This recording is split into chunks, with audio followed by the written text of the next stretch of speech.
y más que nada el manejo de la transición feto-neonatal en sala de parto, que es la forma moderna de verlo a lo que hacemos en sala de parto, esencialmente los neonatólogos.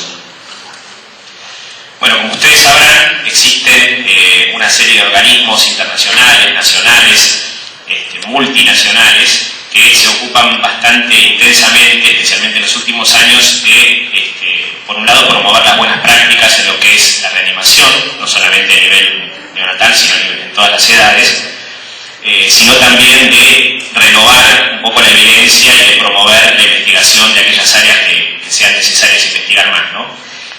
Bueno, las más difundidas son básicamente las que por lo menos en Argentina hemos utilizado como guía, que es lo que el programa neonatal, la Asociación Neonatal de la Academia Americana de Pediatría y la Asociación de American Heart Association de Estados Unidos, pero después también está IRICOR, que es una entidad que nuclea varias asociaciones a nivel internacional y que un poco es lo que es una organización que guía la evolución de la evidencia en cuanto a resucitación, y realmente es muy activa y periódicamente renueva todos los conocimientos y promueve que esos conocimientos vayan siendo cada vez más completos. Así que un poco tenemos una guía general sobre la cual nos basamos.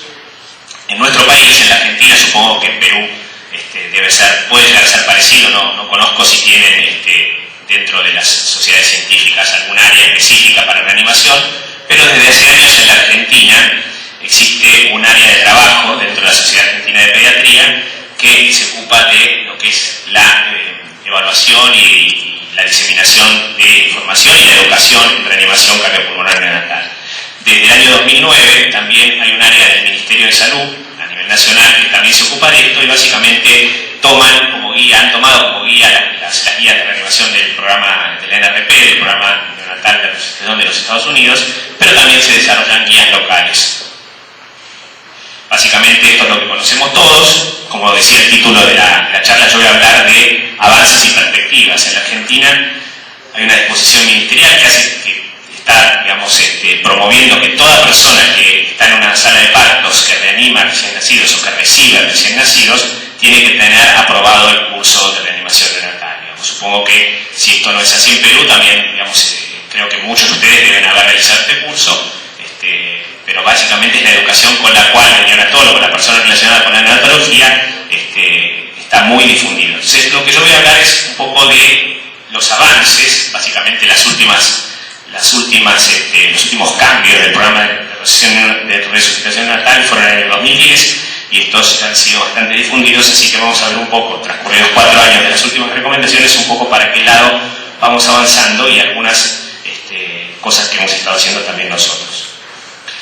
Les decía que en el año 2010 se cambiaron algunas recomendaciones y fundamentalmente hubo algunos cambios que tenían que ver con cómo fue cambiando la evidencia y nuevas investigaciones, y básicamente algunas de los estudios se hicieron también en Latinoamérica, como por ejemplo el de aspiración de líquido de meconio. Básicamente lo que cambió es que se recomendó no aspirar las fauces, la nariz, la boca al coronar, y tampoco aspirar la tráquea de recién nacidos vigorosos. Se recomendó también el uso de oxímetro de pulso para evaluar, no solamente para evaluar la saturación en sala de parto, sino también como método fidedigno de evaluar la frecuencia cardíaca. La provisión de mezclador de aire y oxígeno en recepción y en traslado del recién nacido. El uso de aire ambiente para la reanimación del recién nacido de término y de bajas concentraciones de inicio de recién nacidos prematuros. El titular, la fracción inspirada de oxígeno según oximetría, y otras que, como decía, los que han sido expuestos al curso de reanimación las tendrán presentes. Entonces vamos a dedicar la charla, los minutos que quedan de la charla, a hablar de los avances y perspectivas y la actualidad, un poco hacia dónde va no solo la investigación, sino las visiones fisiopatológicas y las opiniones de expertos respecto a cómo debemos encarar no solamente la reanimación, sino la transición del feto al recién nacido. El cambio un poco se ha visto llevado de la mano de los avances en cuanto a un enfoque fisiológico y fisiopatológico más profundo, digamos. A medida que se conoce más en modelos experimentales, en animales y también en recién nacidos, se profundiza un poco más la fisiología y la fisiopatología de transición, y se empiezan a entremezclar. Entonces lo que vemos es que hay un concepto de transición y reanimación que ocurre de forma interdependiente. Por eso es que transición que de reanimación. Una de las cosas más claras o claves en la nueva visión fisiopatológica es que nosotros no estamos ventilando a un paciente, sino que estamos estableciendo su capacidad residual funcional. Básicamente tenemos pulmones llenos de líquido y tenemos que lograr establecer esta transición a tener pulmones expandidos y llenos de aire. Básicamente estableciendo esa capacidad residual funcional. Esto se quedó sin láser. Bueno, otra de las cosas claves de las cuales vamos a hablar es el manejo, digamos, moderno, el manejo fisiopatológico de la ligadura del cordón, más allá de los trabajos que ustedes conocerán en cuanto a efectos a mediano y largo plazo, sino los efectos inmediatos en la transición. También vamos a ver de revisar algunas otras prácticas y recomendaciones que posteriormente a los cambios de recomendaciones se fueron investigando. Vamos a ver un poco sobre frecuencia ventilatoria, sobre el uso de PEP, sobre el uso de inflación sostenida como mecanismo propuesto. Vamos a hablar también de la fisiología se apoya en el monitoreo, obviamente, y el uso de más monitoreo en la sala de recepción. Vamos a hablar un poco también de algunos trabajos que hemos hecho en la evaluación de instrumentos y de algunas otras cosas. Así que sobre eso va a tratarse la charla. Entonces les decía que la sala de partos va incorporando conceptos de fisiología y de fisiopatología y conceptos de monitoreo. Esta es una diapositiva que me prestó mi amigo y colega Gonzalo Mariani, que ya estuvo por Perú, así que algunos lo conocerán. Esto es la sala de partos hace un par de años de su centro, en la cual se ve, digamos, un poco todo esto que les decía, digamos, ¿no? El uso de pieza de té para ventilar, el uso de oxímetro de pulso, el uso de monitores de frecuencia respiratoria, también el uso de cámaras para auditar un poco cómo se reaniman los pacientes, y existe la posibilidad de ir incorporando más cosas, ¿no? Vemos el tema de los mezcladores de oxígeno y aire, también que son ya parte fundamental del manejo de sala de partos.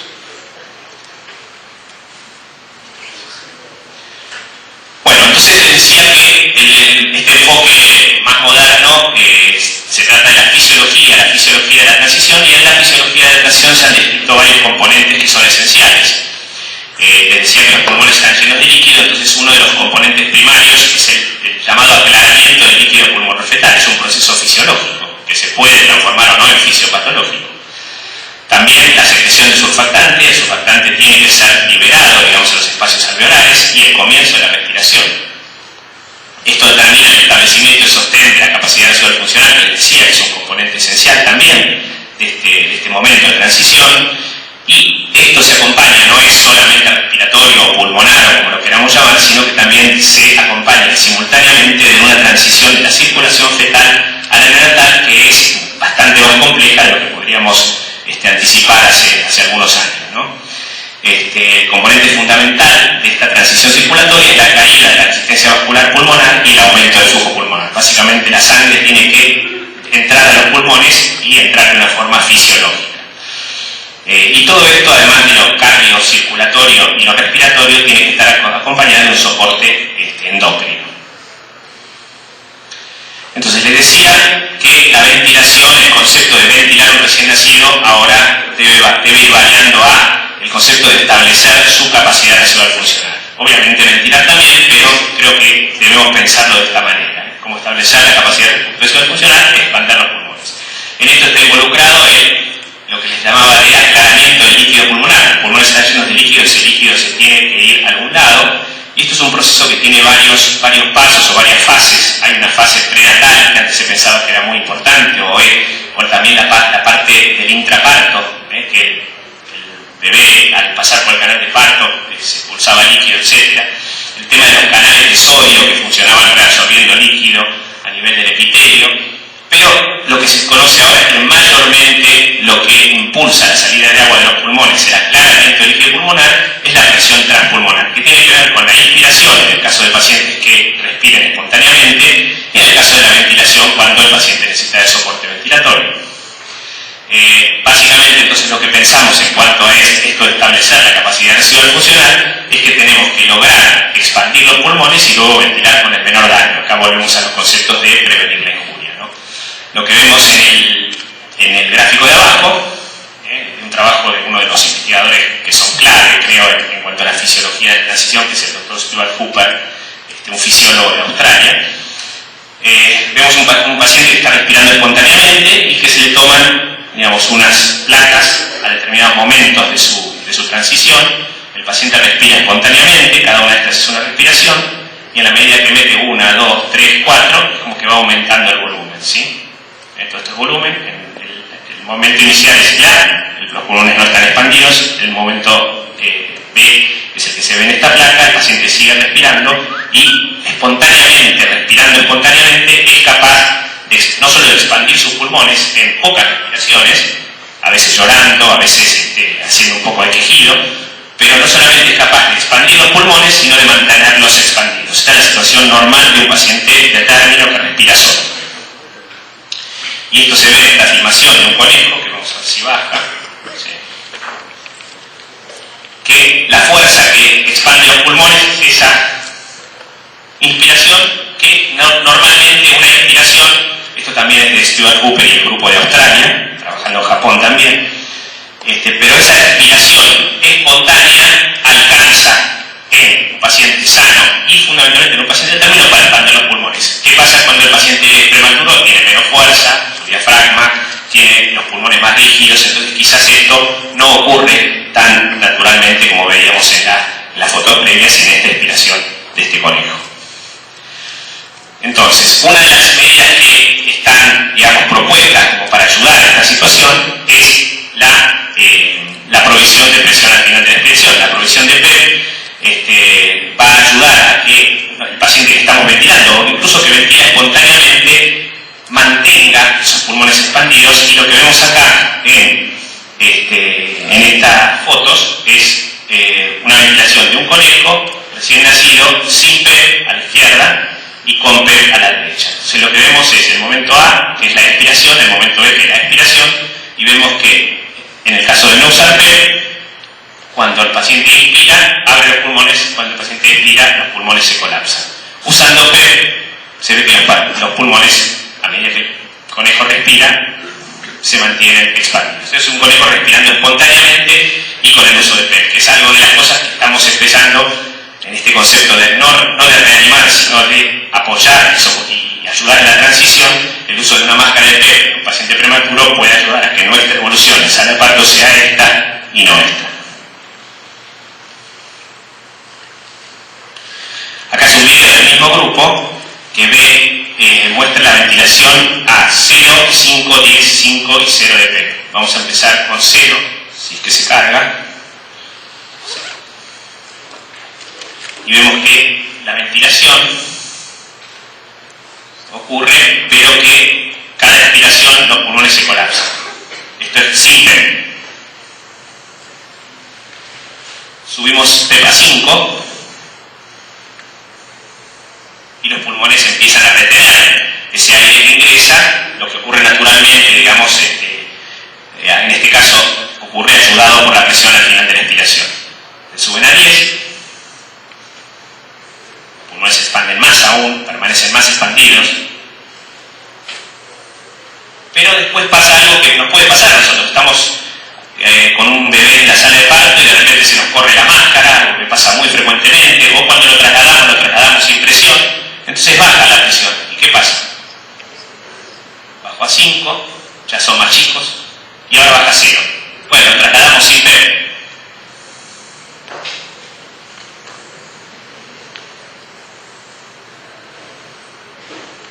Bueno, creo que estas son bastante gráficas. Obviamente tiene mucho sentido lo que uno puede pensar con la PEP, pero no hay estudios que hayan evaluado el uso de PEP en los recién nacidos, por lo menos directamente. Entonces, ¿cuáles son los mecanismos, repasando, que tienen los pacientes o que tienen los recién nacidos y que tenemos nosotros a nuestra disposición para sostener la capacidad residual funcional, que es el objetivo de la recepción en sala de parto? El mecanismo más importante, como les decía, es la inspiración. La inspiración tiene un volumen inspiratorio mayor que el volumen expiratorio. Esto entra más de lo que sale porque va, como veíamos, cada respiración entra mucho, sale un poco, entra mucho, sale un poco, hasta que se llega a expandir los pulmones. Una de las formas de hacer esto mejor podría ser la taquipnea, no lo sabemos. Estamos evaluando algunas cosas que pueden un poco modificar la forma en que ventilamos a los pacientes utilizando la frecuencia como una variable, que hasta ahora no se ha utilizado. El quejido expiratorio es una forma que tienen los recién nacidos para prolongar el tiempo expiratorio, aumentar la presión y en cierta forma actuar como una especie de sucedáneo del PEP, y eso también ayuda a mejorar, digamos, el sostén, el establecimiento de la capacidad funcional. El llanto es otra. La pared torácica tiene una función que obviamente una pared torácica rígida o más rígida, como podría ser la del recién nacido de término, tiene una efectividad o un efecto mayor, y en el recién nacido prematuro, que tiene unas costillas y una pared torácica muy complaciente, muy poco rígida, no ayuda tanto. Vemos que el prematuro tiene una pared torácica bastante blandita, no tiene surfactante, la absorción de sodio también es bastante deficiente porque es un proceso de maduración dependiente. Entonces esto hace que el prematuro tenga problemas para el evento fundamental de la transición, y es por eso que nos tenemos que ayudar más que lo que tenemos que ayudar a un paciente de término, con pulmones maduros, con fuerza, etc. Entonces, cuando nos plantamos frente a un recién nacido prematuro y este problema de la capacidad residual funcional, a diferencia de la ventilación o la frecuencia cardíaca, estamos cambiando el concepto, ¿no? Tenemos que utilizar ventilación a presión positiva, pero estamos pensando en movilizar un medio líquido. Nosotros estamos acostumbrados a ventilar aire, gas, ¿sí? Entonces todos los mecanismos que tienen que ver con la fisiología y las propiedades mecánicas de los pulmones aplican, digamos, a un pulmón lleno de aire. Acá tenemos un pulmón lleno de líquido, obviamente con mayor viscosidad, obviamente por eso con mayor resistencia, con constantes de tiempo mucho más largas. No es totalmente distinto ventilar un pulmón lleno de líquido para que quede, que ventilar un pulmón lleno de aire. Entonces el procedimiento de lo que hacemos en sala de parto con un recién nacido podría no ser tan análogo a lo que hacemos con los respiradores. Estamos acostumbrados a pensarlo así. Bueno, quizás los primeros minutos no sean tan así.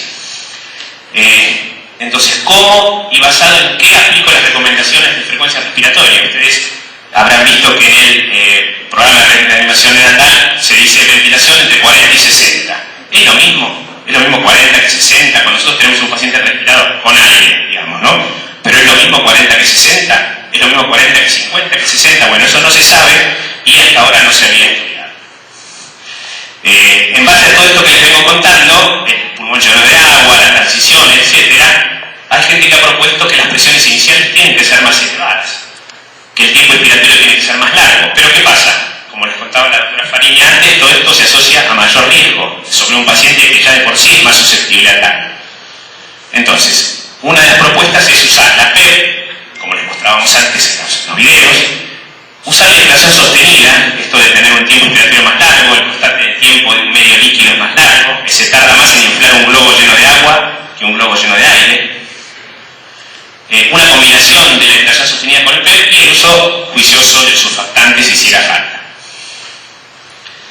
Vamos a hablar un poco de esta maniobra de inflación sostenida, algo que todavía yo no recomendaría, que me parece que todavía no se puede recomendar, pero es una maniobra que en algunos lugares sí ya se recomienda, con juicio, pero se recomienda, y es una maniobra basada en todo esto que les vengo diciendo de la fisiología de la transición, que ha sido evaluada mayormente en modelos animales, que como les decía en algunos lugares se usa hoy en día, y que pasa que todavía no sabemos cuánta presión tenemos que usar, qué duración, cuánto tiempo, cuántos segundos, cuántas inflaciones. Esto no está bien determinado y no está bien determinado fundamentalmente el riesgo.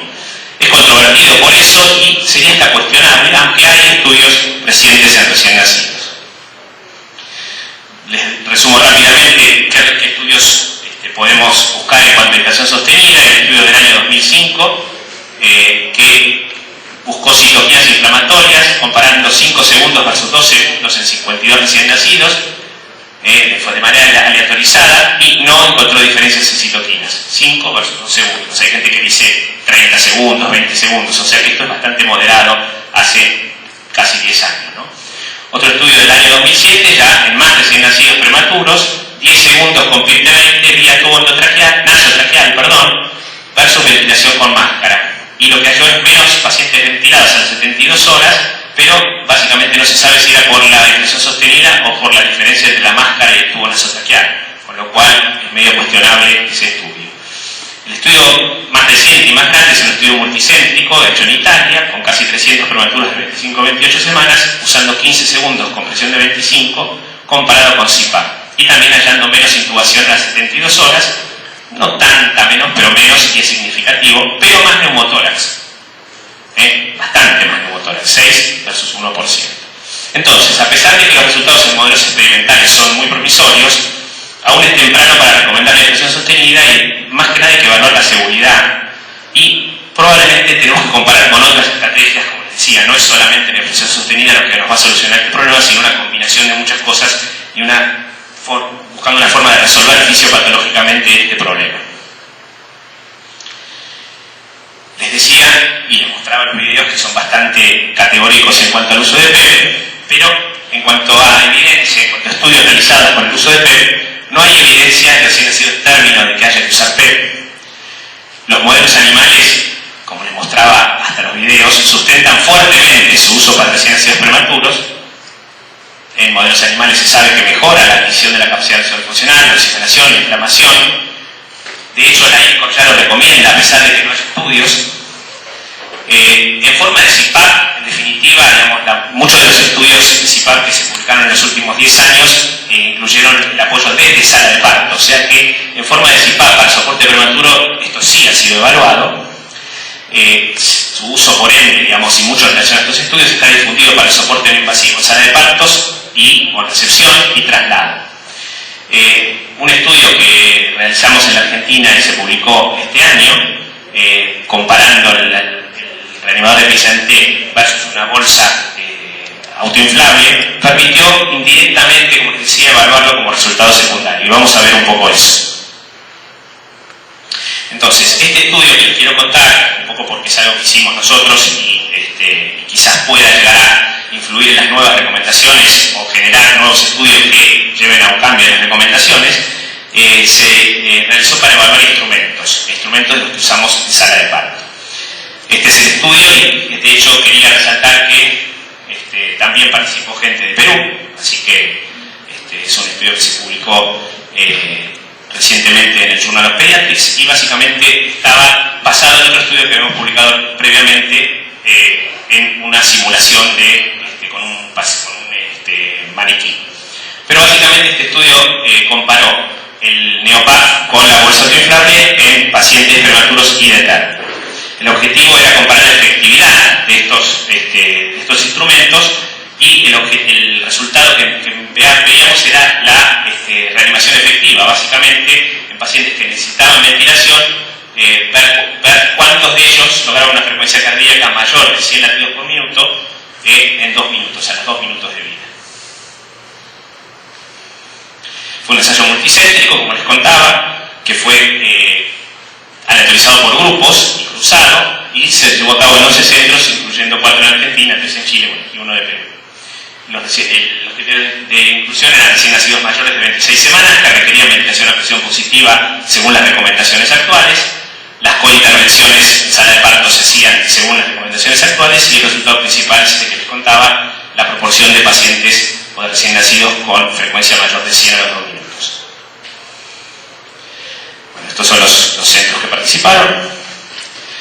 El diseño básicamente se aleatorizaba al centro a uno de los dos grupos, la pieza en T o la bolsa, por 50 pacientes, luego hay un periodo de descanso y el mismo centro pasaba a tener 50 pacientes con el otro grupo. Básicamente esto es un estudio cruzado, aleatorizado por centros, ¿sí? Era muy difícil aleatorizar uno por uno en sala de parto cuando el paciente nace y necesita reanimación, por eso se recurre a este diseño. En 3 años se juntaron un poco más de 1000 pacientes en los 11 centros. Básicamente se terminaron analizando 511 en un grupo y 516 en el otro grupo. Y en cuanto al resultado principal, vimos que no hubo diferencia en todo el grupo, digamos, incluyendo pacientes mayores de 26 semanas, 500 por grupo, 94% en el de pieza en T y 90% en el de bolsa.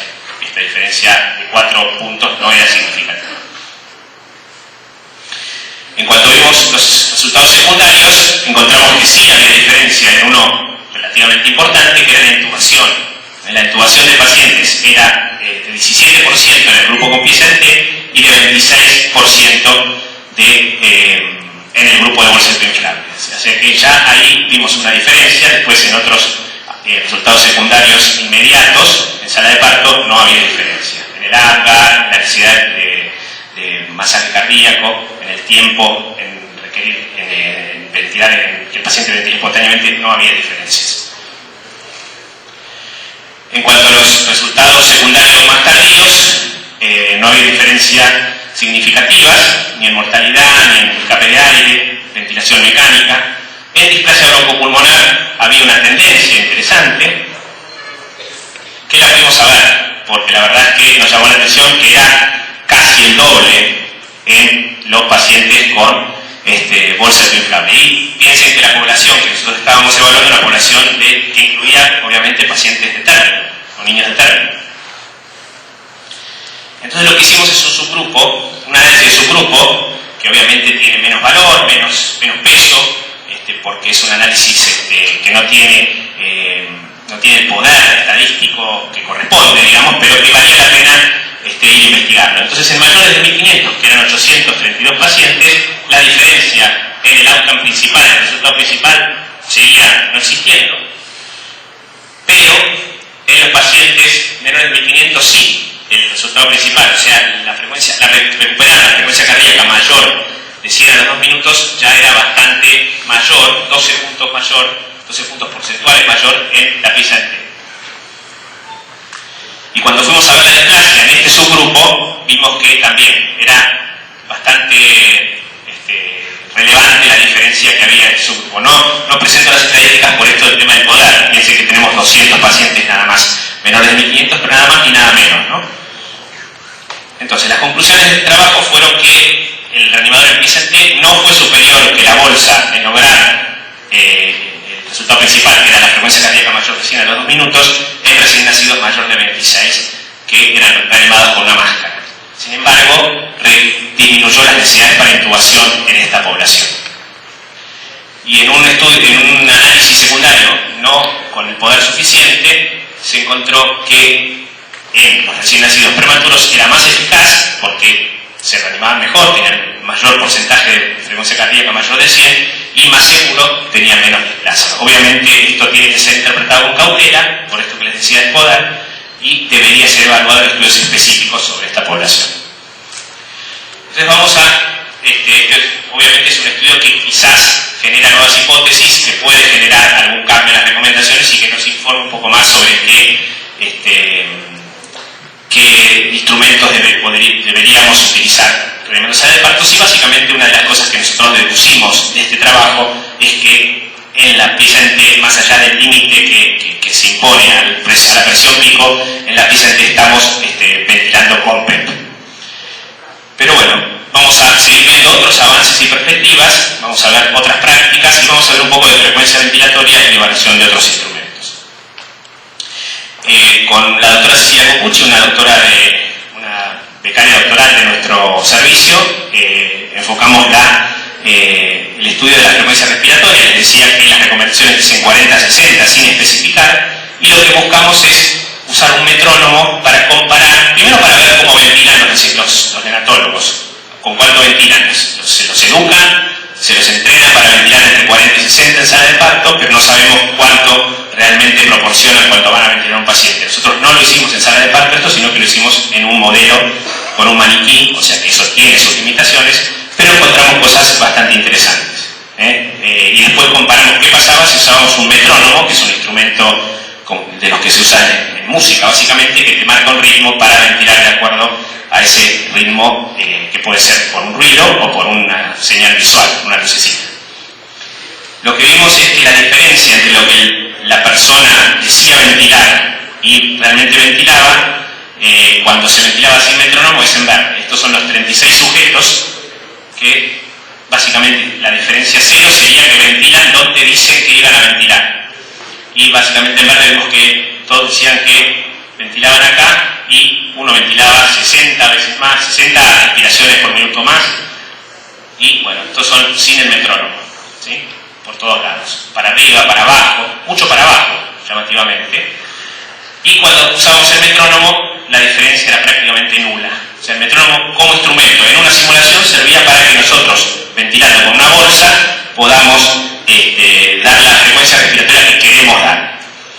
Y este estudio se acaba de publicar, en realidad todavía está como su versión online, pero básicamente esto muestra los resultados que les mostraba recién en el dibujo, digamos. Pero si ven, la diferencia promedio es de casi 12 ventilaciones en el estándar y de 0,2 en utilizando el metrónomo. También hay cambios en el tiempo expiratorio, todo eso que digamos, son los resultados secundarios. Como segunda etapa de este estudio, lo que hicimos fue ver qué pasaba cuando, tratando de parecernos un poco más a lo que pasa en sala de partos, y agregamos una distracción en un segundo estudio, y además estudiamos esto mismo utilizando el reanimador con pieza de té. Entonces vimos que con la distracción el efecto del metrónomo existía, pero no era tan marcado, con lo cual hay que tener un poco de cuidado en trasladar los resultados de una simulación con un maniquí en un ambiente tranquilo a trasladarlo a una reanimación en sala de parto. Básicamente vemos en amarillo es con el metrónomo y en rojo es sin el metrónomo, y vemos que con la distracción que es los de la derecha de abajo, con la distracción la dispersión es mayor, pero sigue siendo menor con el metrónomo, ¿sí? Esto es sin distracción, que es parecido al anterior, y con distracción son los de la derecha. O sea, aumenta la variabilidad, sigue siendo menor, pero no llegaba a ser significativo con la distracción. Así que cuidado. Tercer trabajo que hicimos en esta línea de investigar la ventilación es ver qué pasaba. Nosotros vamos a sala de parto y nos dicen 40-60. Muchas veces 40-60 se transforman en lo que veíamos antes, porque no tenemos una forma probada o una forma válida de proporcionar lo que queremos proporcionar. Entonces lo que hicimos nosotros es, usando un metrónomo, poner 40, 60 y 80 y mostrar qué pasa en el paciente, en realidad en este caso qué pasa en el maniquí. Bueno, esto es lo mismo, lo hicimos como veíamos que la respuesta en la bolsa podía ser diferente en la reanimador pisante, y lo hicimos con los dos instrumentos. Utilizamos el metrónomo como guía para proporcionar una frecuencia ventilatoria exacta, y básicamente el estudio fue tomar aleatorizadamente el orden, pero hacíamos ventilación 40, 60 y 80 con los dos, con la bolsa y con el reanimador episante, y íbamos cambiando, y se hacían una serie de ventilaciones a cada una de las frecuencias con el metrónomo para ver los resultados. Y básicamente para la bolsa lo que vimos es que, manteniendo el flujo continuo, los resultados se los voy a decir brevemente.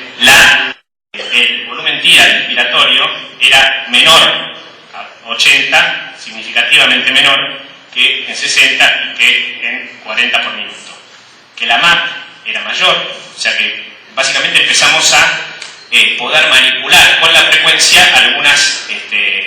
algunas variables fisiológicas o algunas variables ventilatorias que pueden influenciar en el resultado. Entonces, un poco el argumento es cuestionar esta recomendación abierta de 40-60 cuando realmente lo que hacemos, si hacemos 40-60, si hacemos 30 o si hacemos 90, porque nos pasamos, puede ser distinto. Lo mismo se vio para la pieza en T, con cambios en el tiempo expiratorio, con cambios en el volumen corriente, fundamentalmente con cambios en la MAP, que quizás ventilar con más MAP o menos MAP tiene una influencia, especialmente en los primeros minutos cuando volvemos a lo de establecer esa capacidad de resolver funcional. Bueno, entonces durante el estudio lo que observamos es un efecto frecuencia ventilatoria en las variables que estudiamos, que básicamente fue un aumento de la MAP, un aporte de volumen corriente un poco menor, aunque manteníamos la presión constante en relación al aumento de la frecuencia. Obviamente necesitamos otros estudios para evaluar la respuesta fisiológica, qué pasa con la frecuencia cardíaca, qué pasa con la saturación. Esto es lo que queremos hacer, digamos, a dónde queremos ir con esta línea de investigación. ¿Qué pasa con la capacidad de resolver funcional? ¿Cuándo se aporta una MAP más elevada? ¿Cuándo el rango en el cual ventilamos es mayor?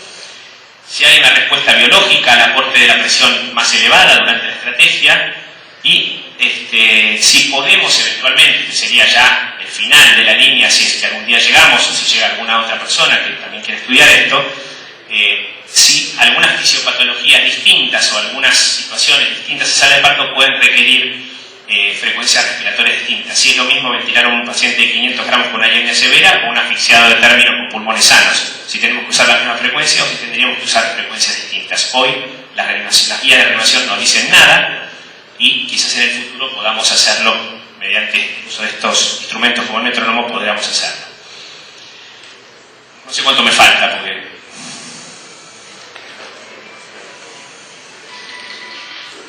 ¿10? Perfecto. Bueno, vamos a hablar, les decía que esto de la transición no es solamente respiratorio, no es solamente los pulmones, sino que hay simultáneamente, igual de importante, quizás más, una transición hemodinámica. Mayormente esta transición ocurre minutos después de comenzar la ventilación, puede completarse en horas o en días y básicamente está caracterizada por la reversión de los cortocircuitos a nivel del foramen oval y del ductus arterioso. Es, como les decía antes también, totalmente dependiente de la caída en la resistencia vascular pulmonar, que también depende de que abramos los pulmones. Si no expandimos los pulmones, la resistencia vascular pulmonar no baja, entonces la transición hemodinámica no ocurre. Por ende, está afectada por la ligadura precoz, o mejor llamarla quizás inoportuna, porque una de las cosas que se están viendo es que el tema del cordón no es tan tiempo dependiente, sino es cuánto, pero no en cuanto a segundos o minutos, sino cuándo en cuanto a fisiopatología o fisiología. Entonces es oportuna o inoportuna, antes de tiempo, después de tiempo, ¿no? Después del minuto, es como que tenemos que salir de ese concepto de los números como algo mágico, que en un minuto alcanza y en 2 minutos no. Hay veces que un minuto sí y hay veces que un minuto no, digamos, ¿no? Esto es más fisiológico, básicamente que estén los pulmones expandidos. Esta es la circulación fetal, no vamos a pasarlo rápido, pero básicamente lo que pasa es que los pulmones están cerrados, llenos de agua, con una resistencia elevada, y la sangre se va por el ductus, la sangre vuelve por la placenta, y básicamente la sangre oxigenada, todos conocen cómo es la circulación fetal, y básicamente cuando el paciente se le clampea el cordón, se bloquea la placenta, y si simultáneamente se ventilan los pulmones, baja la resistencia vascular pulmonar y la sangre pasa a circular por la circulación neonatal. Se hace bidireccional o de izquierda a derecha el foramen oval, el ductus también, y la sangre empieza a circular como corresponde. Pero básicamente esto es clave, y es clave que el clampeo de la placenta o el clampeo del cordón se dé asociado a pulmones que se ventilan, y a veces no pasa eso.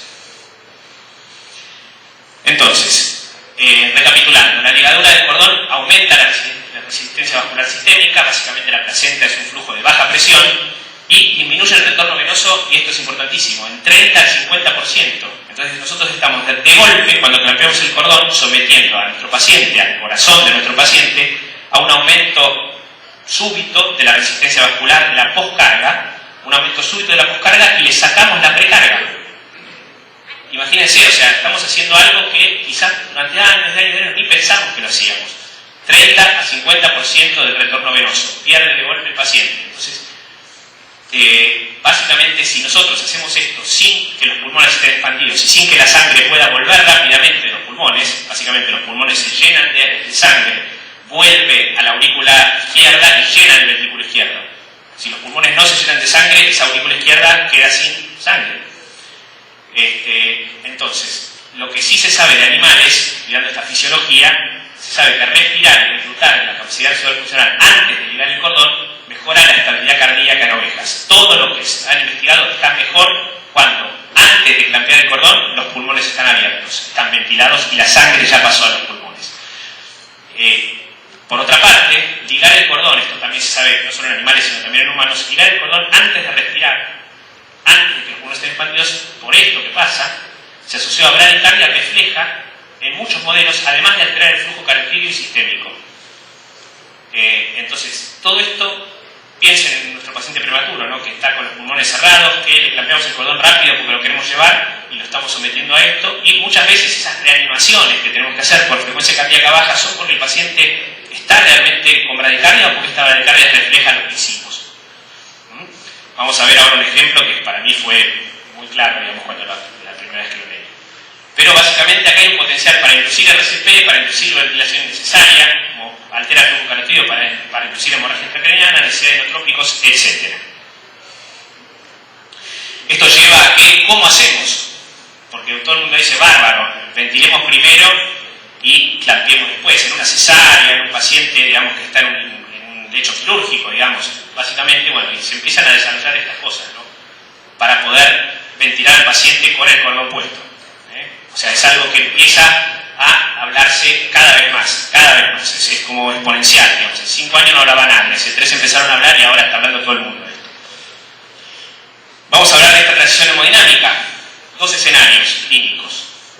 Paciente de 29 semanas, cesárea con epidural, por trabajo de parto en pelviana. El paciente nace en flexión, sin llanto espontáneo, se colocan toallas tibias y se libera la vía aérea. El recién nacido empieza a respirar entre los 10 y 15 segundos, se estimula levemente, a los 45 segundos respira de manera sostenida. Es un paciente de 29 semanas, respira, llora un poquito.